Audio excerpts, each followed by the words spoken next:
This is the Russian Dynamite, Masha Slamovich. Becca here. This is not America's Sweetheart, Davian. It's Billy Starks. And the super fly guy, Trayvon Jordan. This is the fly side fly, Jalen Brandon. Hardcore Princess, Jules Malone. Hi there, this is the Bubblegum Princess, Alexia Nicole. This is the Brazilian Wonder Woman, Christy James. This is the baddest black belt, Janai Kai. This is Kid Bandit. The smash hit Joel Bateman. This is Robin Renegade. Cody Hawk. Brutal Bob Evans. And you are listening to Wrestling with Entertainment, one of my favorite podcasts in the whole wide world. Wrestling Universe, it is I, Brock Ali, and we are here on Wrestling with Entertainment. Hello, and welcome to the show where it's Wrestling with Entertainment, the only audio experience on the web today, the trusted choice for interviewing all your favorite wrestlers every Tuesday and Wednesday on YouTube and Castbox, sponsored by Rogue Energy and Player One Coffee. I am, of course, your host, James J., and it's a great day for wrestling, because we are wrestling with Brock Ali. Hello, everybody. Hello. Honor being on this show. I'm excited for the questions. I'm excited for the experience and the entertainment. Absolutely. That's what we're bringing. Entertainment. And where can we see Brock Ali next event-wise? Next event, I'll be in Dallas Friday at Wrestle World, Texas. Saturday, I'll be at the Lucha Bar in San Antonio, Texas, continuing in the tournament for the first ever Lucha Bar Championship. And then all my dates that you can find on my social medias, my Instagram, my YouTube, all will be at A Kid Called Ali, or if you look up Brock Ali, it will pop up. And that's pretty much all my info, all my information, future dates. And where can we find you on social media and merchandise? Yes, A Kid Called Ali on Instagram and YouTube, or Brock Ali, either one. And merchandise? Oh, merch and merchandise, hit me up on Instagram or any other, or email. All the information is on my account. You can pick from whatever design you want. Soon we will have an actual website set up, but right now it is me making every order, shipping every order. So hit me up on Instagram. That'll be the best way to get contact with me. Perfect. And you don't have to go looking for it. All of the links to his social media will be in the description of the video below, but on YouTube and Castbox. Alright, let's get into it. Not too long ago, you wrestled Barrett Brown. Well-known, well-respected name on the indies. What was that experience like? It was a real honor, man. Somebody that was at the top of the indies around the 2019 era. It was an honor to know that he's wrestled some of the people I look up to and some of the people I've trained. And he's very good friends with my coach, so it was funny to do a little quick hello. But it was a big honor to wrestle such a vet in this business and somebody that knows what they're doing and someone so well-rounded as him. I learned a lot from that experience and didn't pick up the win, unfortunately, but definitely learned a lot to hopefully win next time. I gotcha. Now, can you tell us about your relationship with your faction mates in Dead Man's Hand, Casey Blackrose and Freak Show? Oh yeah, those are my brothers right there. So, we needed a refreshment. Originally, it was me, Freak Show, and another superstar named Jae Young, and he just didn't par up to where we were at. We felt like he was holding us down, and we had to replace him and find somebody better. We found our school champion, Casey Blackrose, somebody that isn't just from that works just in San Antonio, but works all over Texas. Somebody who works in different states as well. I've traveled up with him. He's been my mentor, great friend for a while since I joined the Hybrid School of Wrestling, and there was no other better fit. And ever since me and Freak Show joined and united with Casey Blackrose, we've been up in gold. We've been up in wins. We just had a triple shot main event this weekend. 3 shows, 3 main events, and it's just going to continue being great for the Dead Man's Hand and the Hate. And you mentioned Jae Young. He wasn't necessarily he wasn't too up for you joining Dead Man's Hand in the beginning, no? No, he wasn't. He was always against it. He always had an issue with something I was doing. Even when I was getting us wins, we had a literal tryout match, and I won it for our team. And yet he still didn't want me in the group. He still tried to find a loophole, and it just hurt me because at one point when I finally got us a championship opportunity at the United Tag Team Championships, that's when he wanted me in the team. That's when he started appreciating me. But he lost it for us, and then he took it out on me. But then I had a big opportunity on my own, and he wasn't there for me. He didn't watch my match. He didn't even try to be there for me. It's livid to think about somebody that you want to work so hard for, prove so much to, and yet they don't appreciate you. Everything you can do for somebody, and they don't appreciate it. I needed to get away, and that's what I did. That's what me and Freak Show did. Correct me if I'm wrong, but Key Vibes was a part of the group at one point too, no? Yes, she kind of had her outing once I kind of joined, when I stepped in. She was still around, but we didn't really work as a unit. There was a lot of members before me, and a lot of them ended up falling out, and I tried being there for Jay. I bet it was tough for Jay to see all his OG friends and, this new kid on the block just trying to fit in, but that's not how you treat people the way he treated me, and I honestly think he got all the karma he deserved. It does seem like Dead Man's Hand is working on all cylinders now, that it's the three of yous proper. No? Sorry? It does seem like Dead Man's Hand is working on all cylinders. Yous are functioning perfectly right now. Yes, absolutely. We're the best tag team out there, best trio out there. If it's me and Casey grouped up, if it's me and Freak Show grouped up, if it's them two grouped up, and then if it's us together, it's unstoppable. No matter what, if the Dead Man's Hand is a part of it, if the Hate is a part of it, it's going to be on top. We're going to win every single time. And I mean, you mentioned Casey being a friend and a mentor. I believe he had a hand in your coaching as well. What does it kind of mean to you to be, teaming with, obviously a peer of yours? It means the world because somebody somebody I look up to, somebody that means so much to me. Ever since I joined, that's the person I was trying to prove myself to. Every day I would show up and get trained by him and try to learn something new from him every single day just to make him proud. He is a literal brother to me. Like, he is heart to heart a brother and somebody that I don't want to disappoint. So everything I can do, I'm going to do my best to make him proud. And I feel like I'm living up to what standard I've set for myself. And I just want to continue doing that for him because he deserves the best. If I can get him into better places as while he gets me and Freak Show in better places, then if we can all help each other out, then that's the best where it's going to be. And that's what it means to me, to make him proud. What's a pet peeve about Casey and Freak Show that you just don't understand? A pet peeve, as in like something I don't like about them or something they don't like about? Something that you don't quite understand about them. Okay, A okay. personality quirk, let's say. I don't think there's really anything. We all agree on the same thing. We all think the same way about everybody. Everybody is beneath us, and that's just the truth. We don't really ever have any disagreements or falling out. No, I think we're all strong-minded. We're all on the same team. We're all on the same side. You know what I'm saying? We're all on the same thinking. I think we're all good. There's no cracks. I gotcha. But I did notice Freak Show doesn't do a lot of communicating, does he?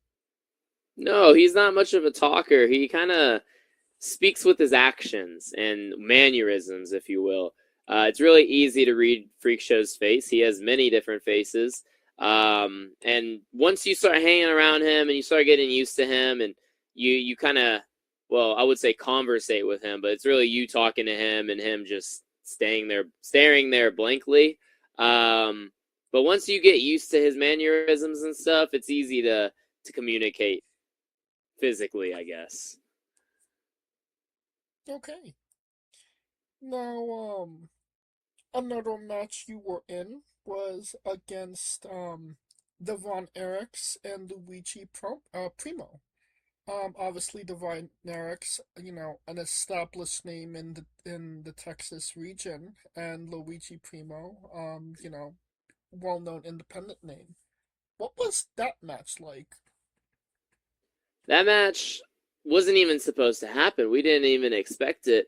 It was me and Riot Party, Armani Sage, Pretty Badass Riot Party, Armani Sage, and Rilo King. We got grouped up. They talked to me in the back and they said, "Hey, you know what? We're tired of the way things are run here. Let's go out. Let's interrupt this pizza man, Luigi, and let's see what we can get out of it." And so I was like, you know what? I am tired of how things are being run around here. I'm getting beat up all the time. I'm just getting abused. And so I was like, I'm here for it. So I went out with them. I just went with their flow. And, well, we got a match against the frickin' Von Erichs and Luigi Primo at the opener of RCW Mania, the biggest show for RCW every single year.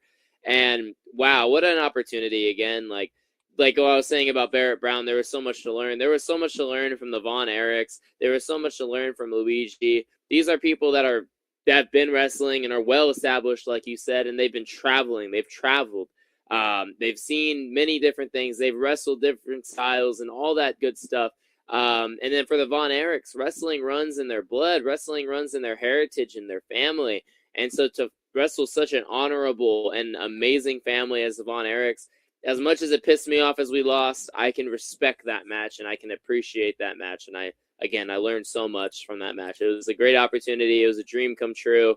I remember before I was a wrestler, I was training to be a wrestler, and they would have me pay my dues, which, I would do camera.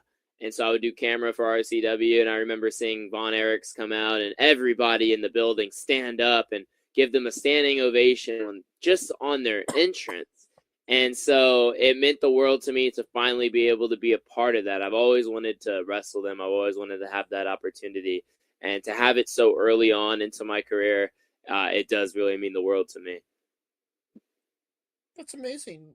You didn't know that you were going to be on that show until it kind of just happened? Yeah, it just kind of happened. I was just chilling in the back. No opportunity. And Rilo King or Armani Sage comes up to me and they're like, "Hey, like, this isn't right. We deserve spot. We deserve our opportunity." And so we took it. We took our opportunity. And what does that kind of mean to you to get, a spot on obviously RCW's, biggest show and opening? And honestly, the opener is one of the most important matches on the card. Absolutely. It was definitely stressful a little bit to think, wow, we got to kick off again one of the biggest shows with the biggest superstars, with the Von Erichs and Luigi Primo. It was a big shoe to fill, but I feel like we filled it perfectly. We got the job done. Again, we lost, unfortunately, but that's how it is sometimes. We weren't even prepared for them. Sho Funaki, general manager Sho Funaki, didn't even let us get warmed up. I just had thrown on my gear. I think we all had just thrown on our gear. We didn't get any stretching in. That could have caused injury. So I might sue Sho Funaki and I might sue RCW for that. But it was still an amazing day, an amazing opportunity nonetheless. You mentioned doing camera work for RCW. You trained pretty early on in life, I would say, Yeah. before you would be able to get in the ring. So did that time where you wasn't necessarily able to wrestle kind of help you prior to getting in the ring properly? I believe so. The time I wasn't in the ring and the time I was in the ring but wasn't able to wrestle yet was just to get me trained and to get me to that level to be able to wrestle. There's a lot of people out there that don't have the same training that I am blessed to have, or hasn't even trained at all. And there's a lot of superstars out there that hurt other people and stuff like that. And so to find such a facility to take care of me at such a young age as well, where they could have definitely taken advantage of me but decided not to, and just didn't even have it in their heart to do so, it means the world. They took a big chance on me. The hybrid school of wrestling at the time only had a rule of 16 years old and parent consent, and I was 14, and I just asked and asked and asked, and at one point I sent the head coach, Chris Marvel, a bunch of paragraphs of how hard I'll work and how much I'll do, and I promise I'll get it done, I won't quit, whatever. And he finally let me come in, and we talked, and well, one thing led to another. We signed the contract. My parents signed the contract, and I was able to join training. And I trained for about 2.5 years before I started wrestling. I've been wrestling 1 year and 5 months now, and I'm almost on my 4 years at hybrid, and kind of being in this business. And so, yeah, definitely the time being in the ring before I was able to make my debut definitely helped me get to where I needed to be. I didn't just learn from Chris Marvel. I learned from the likes of Brandon Weiss, Sho Funaki, Casey Blackrose, every other superstar, every other graduate from the hybrid school of wrestling. Everybody had a part in my learning and part of my life. And it's not even about just the wrestling, about life learning as well. Learning how to get through things, how to deal with things that don't even involve wrestling, like mental health and stuff like that, outside issues. I had that family and rock to fall on. Oh, no, you don't want to fall on a rock, but you know what I mean. I was able to fall back on them whenever I needed help with something, and they were there for me. And so the hybrid school of wrestling and being able to train before I even made a debut had a huge impact on my life and career. And we are talking about Brock Ali, but can you tell us about Towel Boy? Yeah, absolutely. There was a lot of little ways to get on the shows without being a wrestler yet. Maybe it was being a little security guard, being an extra, whatever it was. Well, we had a Towel Boy too, and that was Armani Sage. Armani Sage had finally moved up and moved on with his career as a Towel Boy and wanted to finally be a professional wrestler. And he did, or it was a ring announcer. I think it was a ring announcer. He switched to ring announcer and then professional wrestler. That's right. Yeah. And he was ready to move on from being a Towel Boy. He got better opportunities as a ring announcer and then later made his debut. But they were looking for a new one. And so they had tryouts, believe it or not.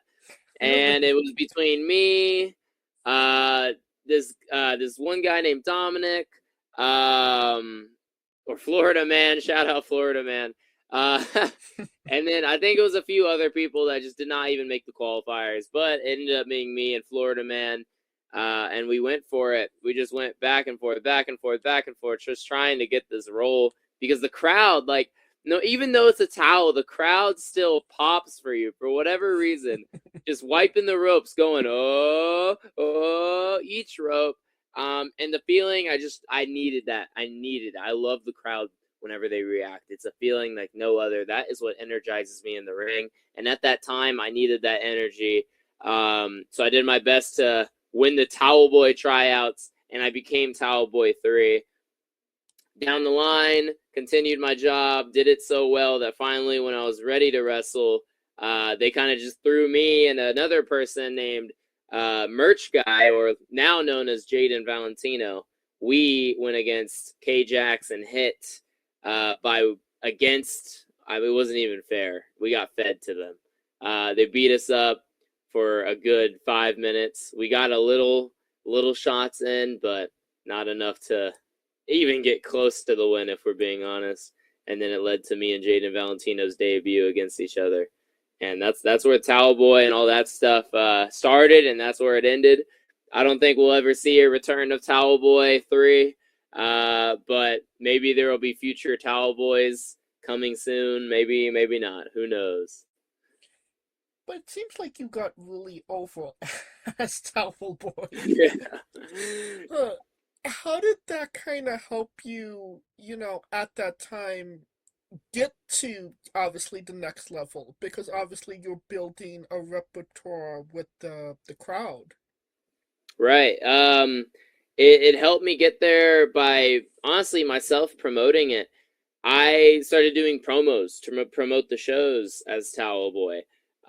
It became, I'm not going to say it became such a big thing. I wasn't bigger than the superstars. I wasn't bigger than the talent, but I was doing stuff that not every superstar on the show would do. I would do flips into the ring. I would do flips while wiping the ropes. And I think that's what really entertained the crowd. Every week, every new show, I had a new promo idea. I did a Rocky theme promo where we just did a Rocky workout montage, but with the towel. I did one where the towel went missing, and I made posters and I posted them everywhere, looking for it. And it was leading to WrestleMania, so it was like if I didn't find that towel, I'm not going to be at Hybrid Mania, the biggest show of for our school every year. And so you just got to get the crowd invested, and that's what it taught me, was just learning different ways to get the crowd invested. If that's working them by going slow, wiping the ropes, or if that's doing flips into the ring, or if that's cutting promos and getting something that they can engage with, that's what it really taught me. And to just feel that energy and get used to that energy a little bit. No matter what, I was still definitely nervous on my debut, but Towel Boy helped, I guess, calm the nerves, because I was a little bit used to being in front of a crowd at that point. Was that something you came up with on your own to make the promos, or was that somebody at Hybrid telling you, like, maybe take advantage of this? That was something I completely did on my own. Originally, it was supposed to just be, you just wipe the ropes. Just wipe the ropes. And at one point, I did just have to stop and start wiping the ropes. They did tell me I had to stop doing the flips and stuff, just because it does take away from the main stars of the show, and I understand that. But yeah, it ended up getting, I guess, too big for what it needed to be or what it was. But yeah, nobody told me to do promos. I think I was just at the training facility early with a few of my friends. We just did some extra practice, and they wanted to film a promo for themselves, and I helped them out. And I was thinking, well, what if I do a promo? But it's like Towel Boy, and I don't know why the Rocky idea popped into my head at that time, but it did. And luckily, a good friend of mine was there to help me film that and help me out with that. And it ended up getting, I'm not going to say viral, but it got pretty good recognition. I don't even know. I can't even say the word right. Recognition. There we go. Yeah, recognition. Yeah, there we go. Yeah. Another interesting thing you did as well was that you were actually one of Dalton Castle's boys. Oh, wow. We're going way back. All right, yeah. Can you tell us about how that came up and what that experience was like? Yeah. I mean, before I start with that, I just want to say this is a great interview so far. You actually did a lot of digging, and you did a lot of searching. I've never been asked a lot of this stuff. I love whenever people do background checks and stuff. It's super dope. So I appreciate that. I appreciate that. I do my research. Absolutely, yeah. And so Dalton Castle, yeah, that was awesome. I want to say that was my first year still training. I was 14, super skinny. I was 140 pounds, still skinny, but I was 140 pounds. But I was lean. And I was kind of shredded. I had the skinny boy abs. And I was starting to work out at that time. So muscle definition was slowly coming in.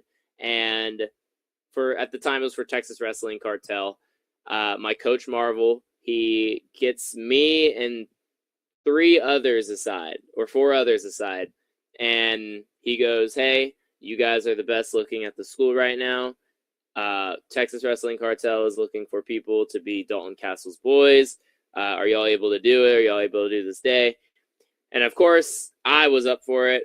I'm always the one who's doing all the extra stuff. I'm always the one going to the extra seminars or the extra shows or whatever it may be.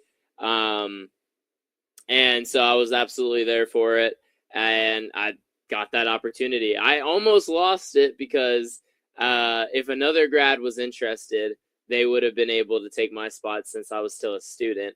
But luckily they weren't interested, or they weren't able to do it.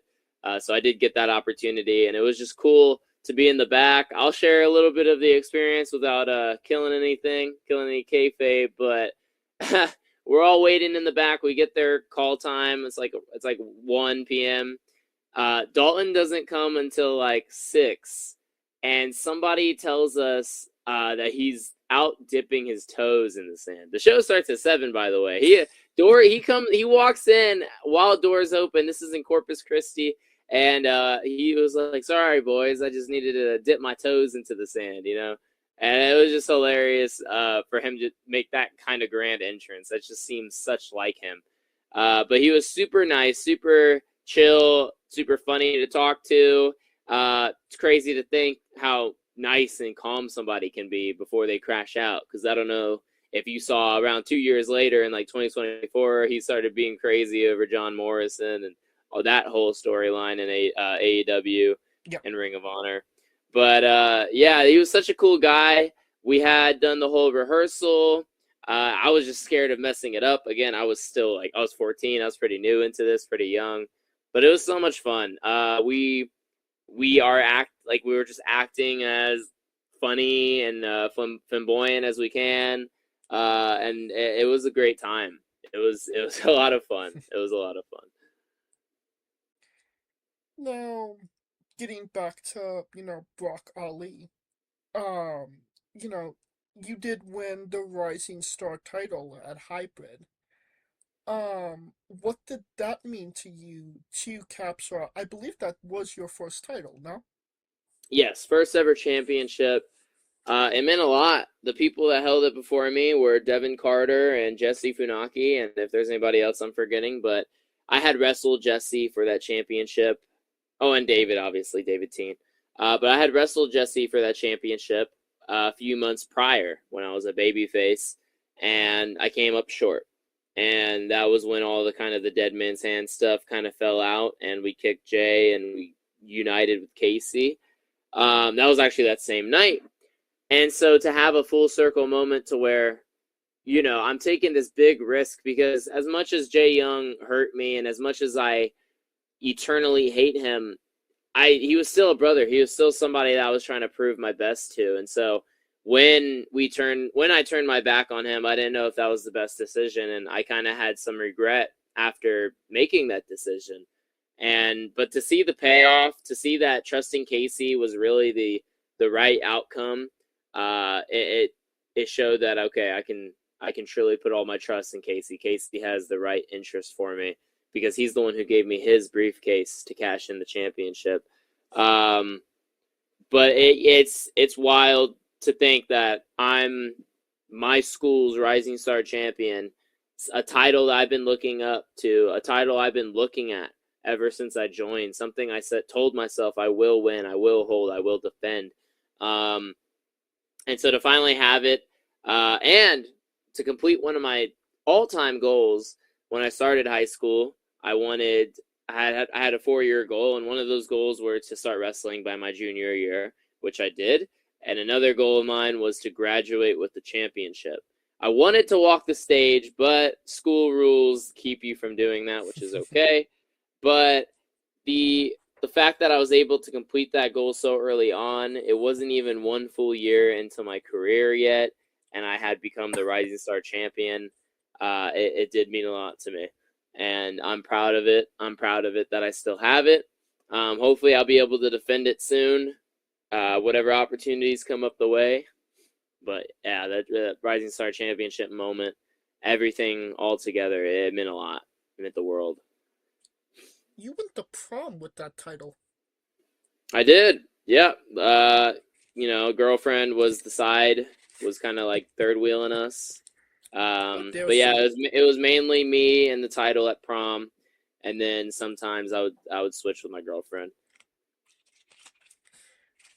obviously, Hybrid's home. Obviously Hybrid is, where you got your start. Does having your first title, having the Hybrid logo on it, make it that much more sweeter? It does. It really does, because that being my first, I'll never forget my first championship, and to remember it being the Rising Star Championship, because that's what I am. I'm a rising star, and I'm the future. So to get that put onto me proves myself right even more, and it makes me happy that everybody, or at least somebody else, sees it that way as well.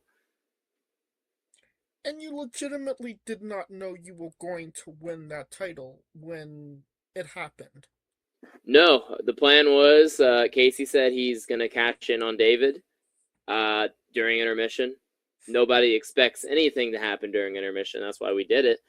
And so we jump him. That was the plan, was just to jump him, beat him up until he can't get up, let Casey hit his finisher, get out the ring, 1, 2, 3. Casey's the new Rising Star champion as well. He keeps his Hybrid championship. But we beat him up. We did the job, and Casey taps me and just hands me the briefcase, and I didn't know what to do. I was astonished. I was like, really? Is this happening? Or do you want me just to hold it? Like, what do you mean? And he was like, cash it in, go. And it was a crazy moment. I could not believe it. I still couldn't believe it, even after I hit my move, hit my finisher, 1, 2, 3. It didn't feel real. And it sometimes it still doesn't feel real. But at the end of the day, I'm the champion, and that's what's real. Is that a moment you take in the moment? Or is it something that set ins afterwards? Like, wow, I did that. I think it's a both. In the moment, I was like, wow, I was shocked. Again, still didn't believe it. But once the adrenaline kind of came down and I was in the ring and I stood with my brothers, Freak Show and Casey, and they were raising my hands tall, it became real. And I let the ego come out. I let myself enjoy that. I used the whole duration of my song, which is like 4 minutes, and stayed out there the whole time celebrating, because the world needs to know that Brock Ali is your Rising Star champion. But then even afterwards, and even now, times like these make me realize how appreciative I am of the hard work I put in and the help I've had on the way to get me to this point. And you mentioned it a little bit earlier. Just graduated high school. Hybrid champion, a part of a big faction, had some big matches. Now that you're out of high school, where does Brock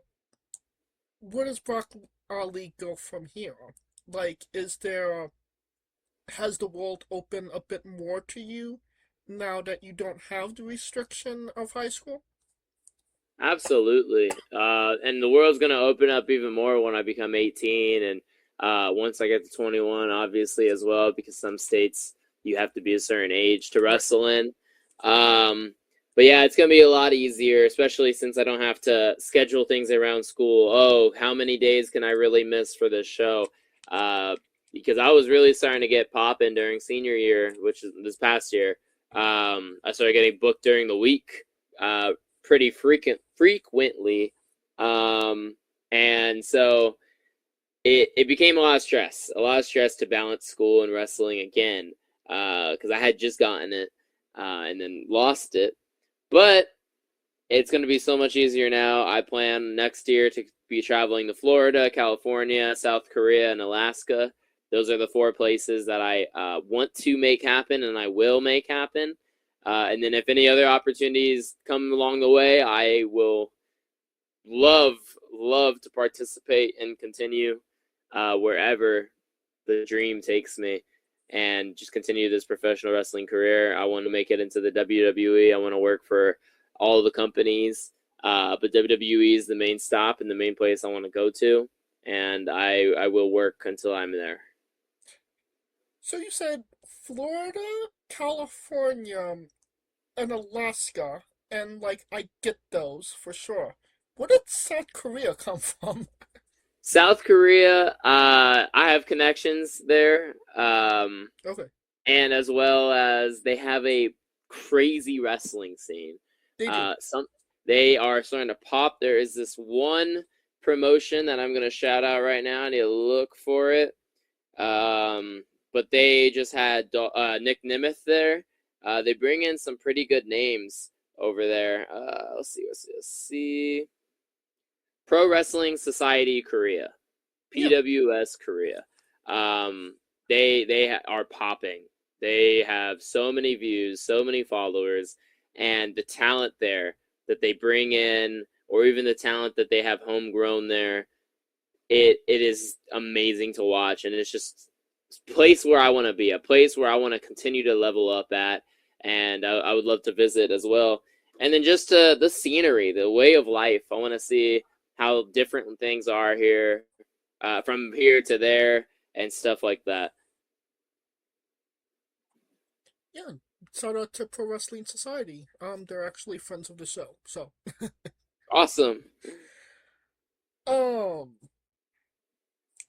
Another name that you've been in the ring with is one Chase Owens, New Japan star, well-respected name. What was that experience like wrestling him? Really early on into my career, I always knew it was going to be early on.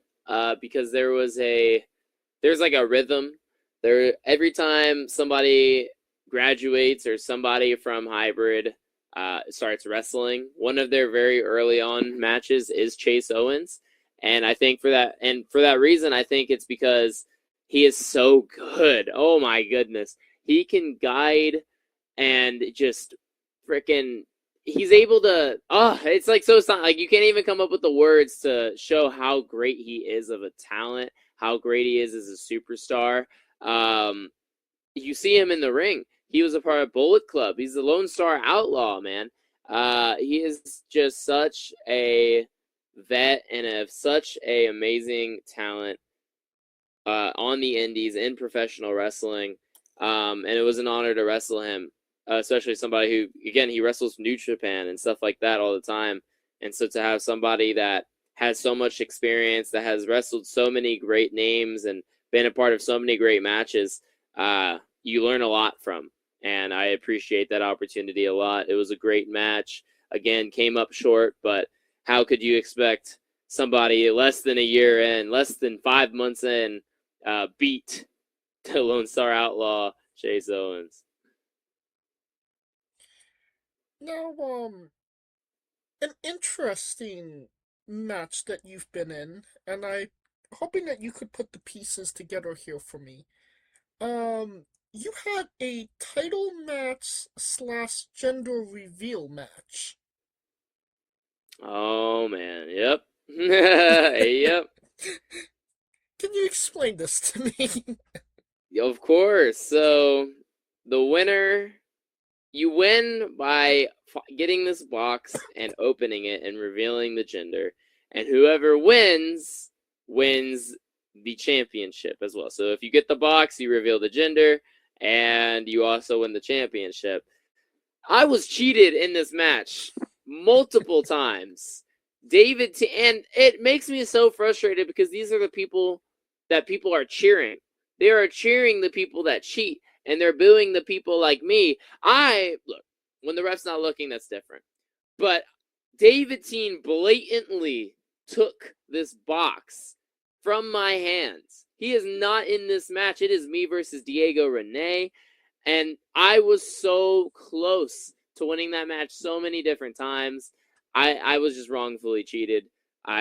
Even at the end, I got beat up by both of them. And I never got a championship opportunity from that ever again. It broke my heart because it's the United Heritage Championship. It's supposed to be honorable. It's honoring heritage, the United Heritage. And I lost like disrespectfully. Got cheated out of that.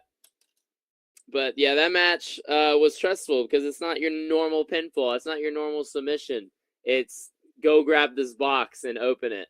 And first one to open it wins. So Man, yeah, that was a match for sure. But it was fun. There was some cool pictures that came out of that, some cool visuals. But yeah, that was a match to work for sure. Maybe the next time they have another child, you could have a rematch. Maybe, hopefully, yeah, hopefully. Gender reveal match part 2. We need a part 2. Well, definitely an interesting experience for sure. But that brings us to Brock's bizarre adventure. You're a pro wrestler that goes up and down the roads, and weird, crazy, and bizarre things are bound to happen. Can you tell us a road story that fits that description? Oh man, I need a. Oh man, I mean, I guess it was due to happen to be asked this question. I would say my craziest road story. Oh, okay. Give me some time to think about this one. We gotta see if this is okay. Gotta see if this is okay. So crazy things happen on the road.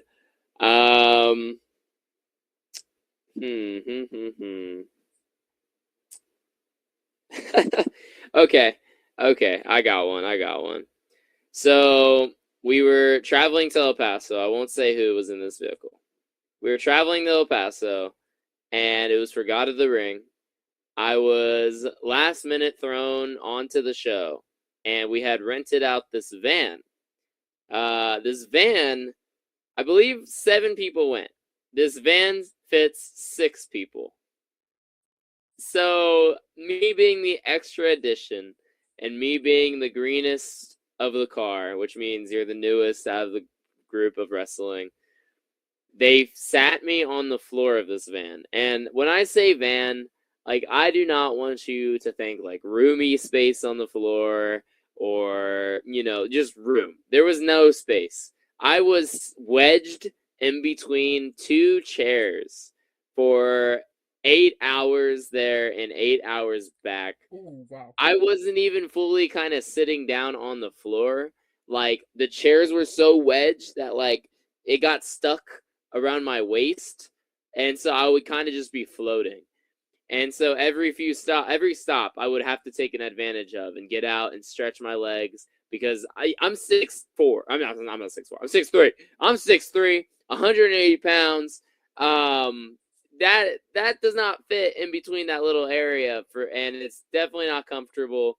And so I had to do that 16 hours, and it ended up being a great show nonetheless. But that's my tame, crazy, uncomfortable, bizarre story. I had to sit in between chairs for 16 hours straight. That'll be my bizarre story. And that's definitely an uncomfortable story for sure. Yeah, very uncomfortable. Well, let's go a little bit more on the Zen side. Can you tell us about your love of Legos? Yeah, I love Legos, man. Ever since I was a kid, playing with them. Lego Star Wars is my number one thing to collect. I just love how they make these little minifigures and the way they look and the designs and stuff like that. And it's just such a piece to me to like build something and it come out to look super cool with all these little pieces and then just building your own things, man. Like sometimes you just, put something in your mind and you can build it, and it's like an art form kind of. And I just really love it. I love to create. That's why I do professional wrestling. I create these moments. I create this art that you see in the ring. And I just love to create outside of the ring. It's not just Legos. I do like painting. I do drawing and other stuff like that. I have a bunch of hobbies that just involve creating. Yeah, but Lego is definitely my number one thing to collect. Super cool builds. I have a Death Star. I got what else do I got? I got Darth Vader's castle. Like I got a bunch of crazy cool stuff. I'm building the giant UCS Millennium Falcon right now. The second biggest Lego Star Wars set to ever be made. I have a bunch of cool different sets and a bunch lost to the bin for sure. But I love Legos ever since I was a kid. Just something I've always stuck to. What is your favorite set so far that you've built? Favorite set would probably be the Death Star that I have. I always wanted the Death Star since I was a kid. I would always watch YouTubers and like EvanTube HD, like toy review people, always have all the crazy big toys, and I would always look up to that. And finally, I worked hard enough to where I have money and I can buy what I would like and stuff like that. Always dreamed of having stuff like this when I was a kid, so Which I try one to do you complete have? it The now. model or the one where the minifigures are in it? I have the one with the minifigures in it. I don't have the latest one. I have the old one. Okay. Yeah. The round Yeah. one. Yeah, the actual circle or the actual round Death Star.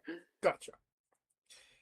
And what is a set that you want or haven't got yet, or, is just on the list, I would say? On the list, probably I would want a UCS Star Destroyer or like the Venator. That's always been another ship I've always been a big fan of, or a UCS TIE Fighter maybe.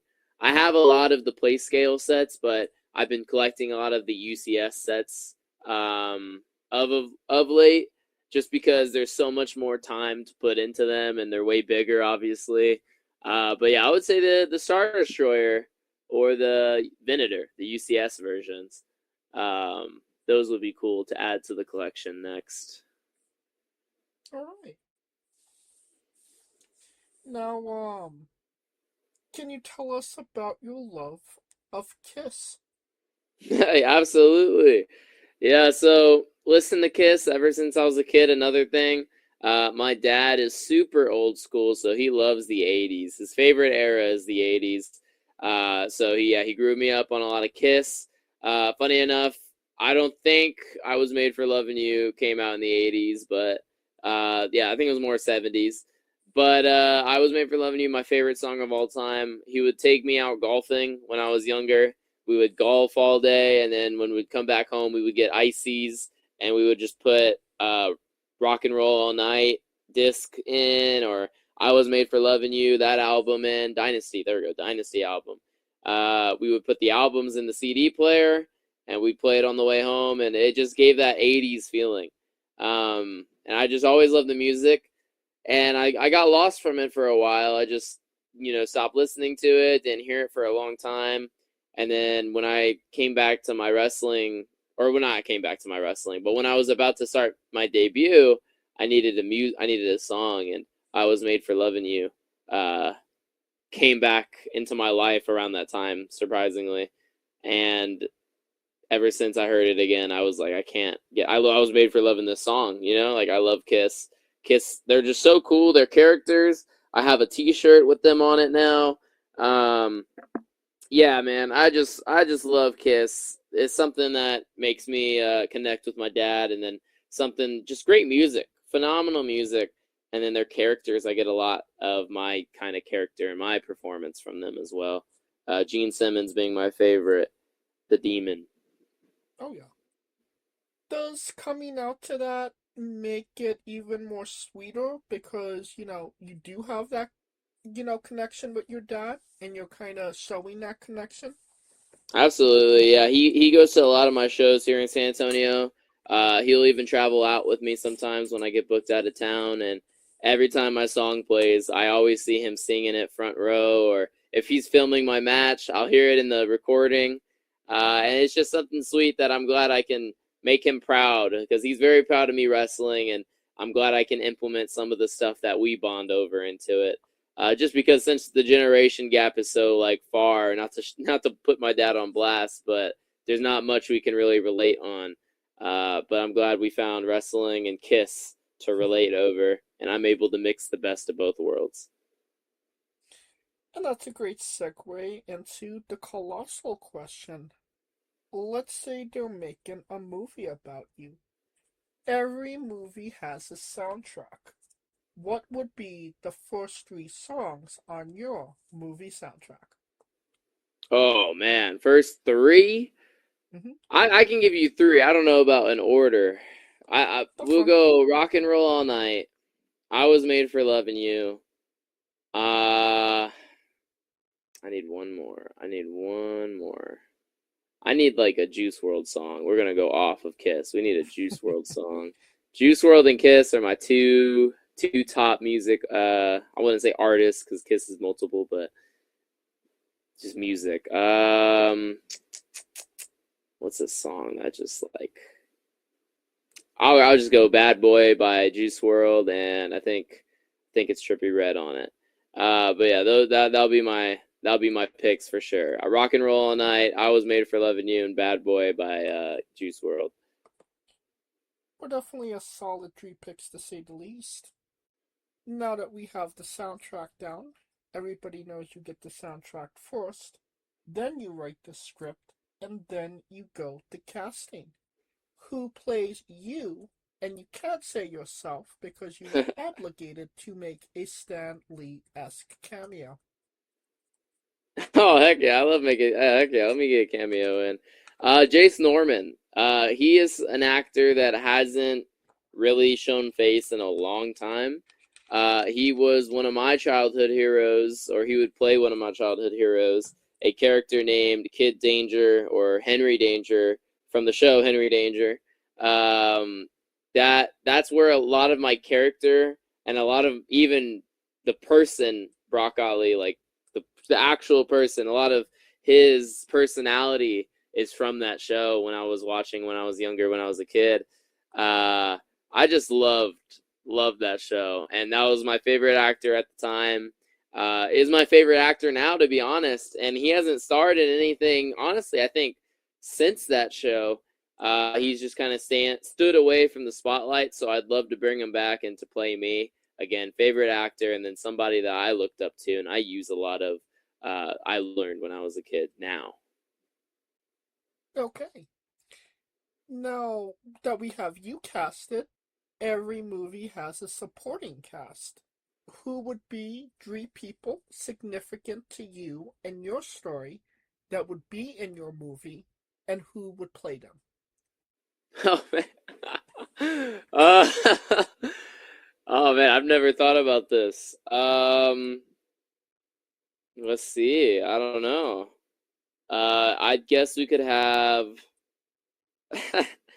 we'll have Freak Show played by Danhausen. Okay. Because why not? Sure. We'll have who will have Casey? Who was the guy that played Kevin Von Erich in the Von Erich Lion Claw movie? I don't know. What's his name? Zac Efron? Yeah, Zac Efron. We'll have Zac Efron play Casey. Let's see. We'll do one more like, big supported actor. Let's see. Trying to think. Who's trying to think really here. Oh my god. Who could be the next pick?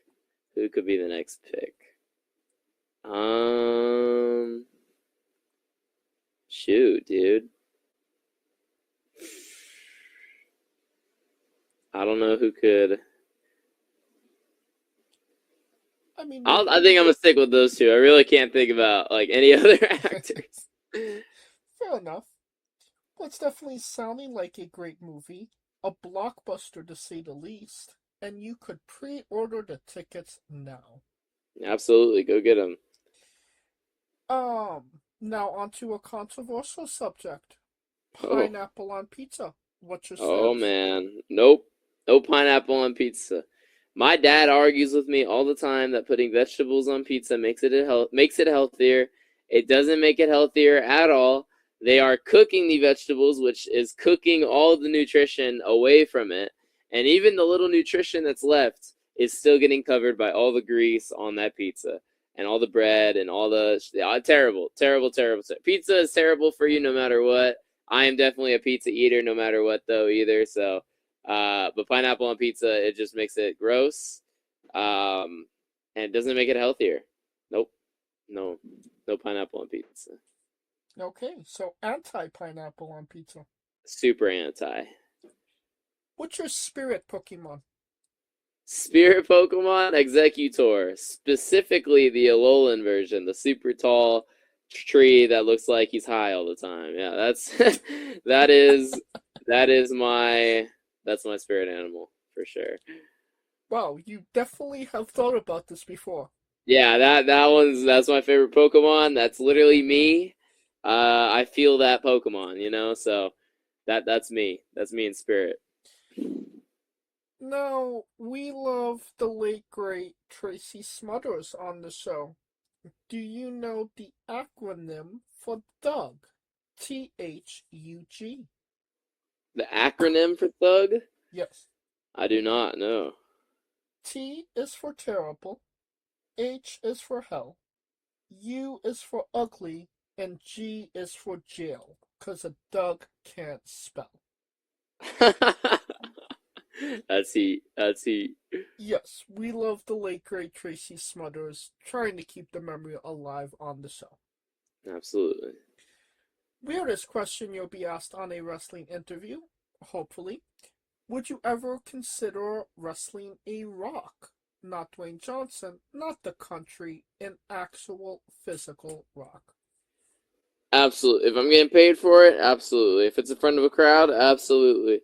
I'll work. Look, there's people out there working blow-up dolls. There's people out there working mannequins. There's people working air. There's who's the invisible gimmick? There's that one invisible gimmick that was at GCW. You know what I mean? There is wrestling is one big work, and I'm here for it, and I'm here to work whatever they want me to work for the right price. Well, just for context, there is a wrestler named Psycho Mike that indeed wrestled a Rock for over 15 minutes in a Tungsten Man match. That's an Iron Man match that lasts for 2 weeks. Oh man, I've never heard of that. That is wild to think that's happened. Yes, it has definitely happened and is out there in the world. Yeah. On a more serious note, where do you see yourself in 5 years? In 5 years, I see myself with at least one WWE tryout. I see myself more established as a professional wrestler, better looking, not just physically, but, I guess, yeah, physically, in the gym, appearance as a wrestler, appearance outside of the ring, all the above. I'm just going to continue elevating myself and continue bettering myself. I've never been somebody to just sit in my sorrows or sit in being complacent. I always do my best to look for room to grow and continue to grow every single time. So I'll be, whatever I am right now will be times 50, times 100, because by that time I'm gonna be pretty big, and I know I will be. And what is a match people should go out of their way to see that best shows off you as a pro wrestler? Brock Ali versus Gino Medina, posted on the Brock Ali YouTube channel. Brock Ali versus Casey Blackrose, also posted on the Brock Ali YouTube channel. There's also me versus Sam Adonis, me versus Barrett Brown, Von Erichs and Luigi Primo. That was a fun match. Any match that's on my channel, but me versus Gino is my top pick. If you want to see an amazing match, and Gino Medina, trusted name. So if you don't trust Brock Ali yet, you can trust Gino Medina, and we put on a banger. And you should definitely go check it out as well. Hell yeah. And I will grab that from your YouTube, and I will put a link to it in the description of the video below. For anybody that hasn't seen it, wants to see it, wants to re-see it after this interview. And obviously your full YouTube channel will be in the description as well, so people could just binge all things Brock after the interview. Thank you. Yes, and since we are nearing the conclusion of this interview, we are wrestling with the 8 questions of doom. Here we go. This is our speed round, our bonus round, the round where we see who you really are. Are you ready? I'm ready. Excluding yourself, greatest wrestler of all time. Randy Orton. Worst wrestler. Ooh, I don't know if I can. I don't know if I can say that. That could kill me some opportunities. I have to pass, unfortunately. I will give you the default answer. You have chosen Eva Marie. Oh wow, that's a funny default. Yes. You're main eventing WrestleMania for the World Championship. Who is your opponent? Randy Orton. If you could come out to anyone's entrance music, past or present, who would it be? The New Day, but 2019 with the Big E entrance. Oh, San Antonio! Don't you dare be sour. Clap for your world famous one-time champ and feel the power. That would be my introduction. And then it would be, it's a new day. Yes, it is. And oh my God, yes, absolutely. Yes, love that. Thank you. Thank you very much. I practiced that so many times when I was a kid. Finish the sentence. Kayfabe is... Never dead. We would have also accepted tastes great on toast. Squash. I don't know. I don't know. Never dead, sure. Squash. Vegetable or fruit? That's a vegetable. It is indeed a fruit. What? Yes, it has seeds. Tomato logic. Oh, man. New Japan wrestler Taichi. His ring gear gets smaller every year, revealing more of himself to the world. My question, what is the appropriate trunks to butt cheek ratio for ring gear? Me personally, I don't like seeing any cheek, but that's just for me. I know there's a lot of people out there who may like to see cheek. And but for my preference, there's no cheeks that gotta be shown. If you can get a full thing of trunks that cover your whole cheeks, good on you. I'm here for it, please. But I wear tights, so me personally, I prefer tights at the end of the day. But people are able to wear There's a lot of people out there who are able to rock trunks, and I respect it. All right, so full coverage. Yeah. And the last question, the main event, the thing everybody wants to know. Have you ever had a conversation with a stranger in a supermarket about Darby Allin? About Darby Allin, no, but wrestling, yes. But not specifically Darby Allin. No, not specifically Darby Allin, unfortunately. And that is the correct answer. And that will conclude this interview. Thank you so much for coming on and doing this with me. Thank you for having me. Once again, where can we find all things Brock Ali on social media and merchandise? A Kid Called Ali on Instagram, YouTube. Those are my main two. You can also email me for any merchandise or booking or interview inquiries if you are somebody who's interested in that type of stuff. But you can also hit me up on Instagram for any of those things as well. If it does not allow you to DM me, email is your way to go, or you can comment on a post and I will respond. But yeah, that's all my information. Thank you so much for having me. Absolutely. And you don't have to type it into your Google machines. All of the links to all his social media will be in the description of the video below, but on YouTube and Castbox, simply click the link. A new tab will appear on whatever device you are on. You have no excuse. Buy a damn shirt. Yep. Of course, thank you for listening. If you like what we're doing, please like, subscribe, comment, both on YouTube and Castbox. This was sponsored by Rogue Energy and Player One Coffee. Join us next Tuesday and Wednesday for new incredible interviews. And follow the show at Wrestling with E on X, Thread, and Instagram for information on who we're interviewing, when we're interviewing them, links to those interviews, and so much more. Follow me personally at JamesJ993. Alright, when I say wrestling wit, you say entertainment, okay? Yep. For our special guest Brock Ali, Kaliko Yacht, Scooter Dust, I'm James J, and this has been Wrestling Wit Entertainment. Hey folks, this is the Colossal Mike Law, and you are listening to Wrestling with Entertainment. Enjoy the show, support these guys. We appreciate it very much. We'll see you at ringside.